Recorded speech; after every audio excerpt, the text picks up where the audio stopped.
Jemba Moses Amyuuka omubaka wa President mu district y'e Wakiso ng'ali wamu n'ab'ebyobulamu bakedde kutalagga butale n'amaduuka mu bitundu bya Makindye Ssaabagabo okusobola okulaba engeri gye bakakkalabyamu emirimu gyabwe mu mbeera eno etali ya bulijjo.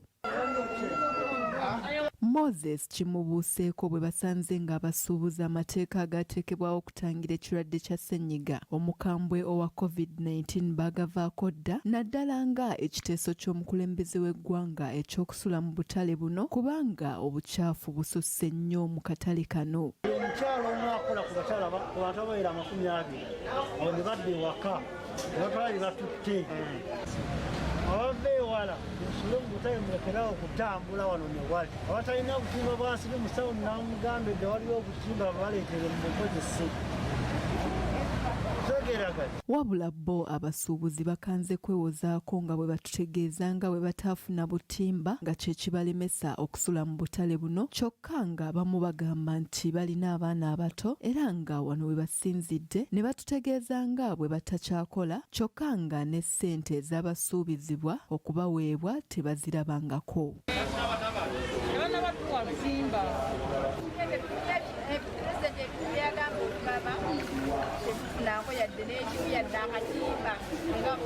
Wetaaga ssente ze batugamba tusindikira kuzirabanga embeera y'omuggalo etuyisiza bubi bakasitoma baffe tebakya. Bo ab'ebyobulamu waliwo abasuubuzi abamu be bagobye mu butale buno naddala akatale k'esseguku ku 6 lwa bukyafu obususse naddala midaala gyabwe. Oli mukyafu ate nayise mu bakebera olina medical examination bakebera Koletya ndemu ajagamba ate muyombese kitegeera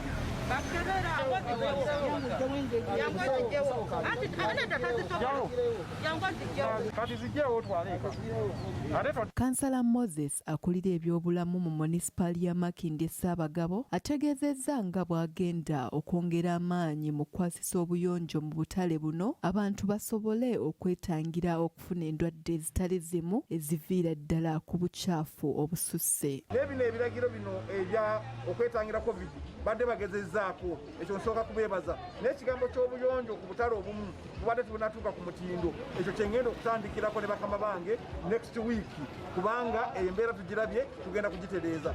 Abantu basinze okutusaba ekigambo esente za nabbanja ezo zo bazaagala tezinatuuka. Juko Robert ssentebe w'abasuubuzi mu Makindye Ssaabagabo asabye gavumenti okuvaayo okuwa abasuubuzi obutimba mu bwangu ddala wabula n'akuutira abasuubuzi okulekeraawo okuleeta abaana abato mu butale. Kyakulya naye kyendowooza ekibadde ekizibu kiriwo pulezidenti bwe yayogera okuwa abantu obutimba beebake bambi tebajjayo butimba bwabwe bweka kati ensiri zibalumye nnyo ne batuuka okuba nga baddira abaana baabwe ne beetabika nabo naye nga ekyo kiragiro kizeera kiri mateeka teri mwana ateekeddwa kukolera mu mirimu gijja mu butale. Mukombe Stephen akwanaganya poliisi n'abantu ba bulijjo ategeezezza nga kino bwe bakikoze okulaba nga abantu bagondera amateeka naddala aba bodaboda kubanga kati batikkira ddala abantu nga kw'otadde obutagoberera amateeka gateekebwawo pulezidenti w'eggwanga.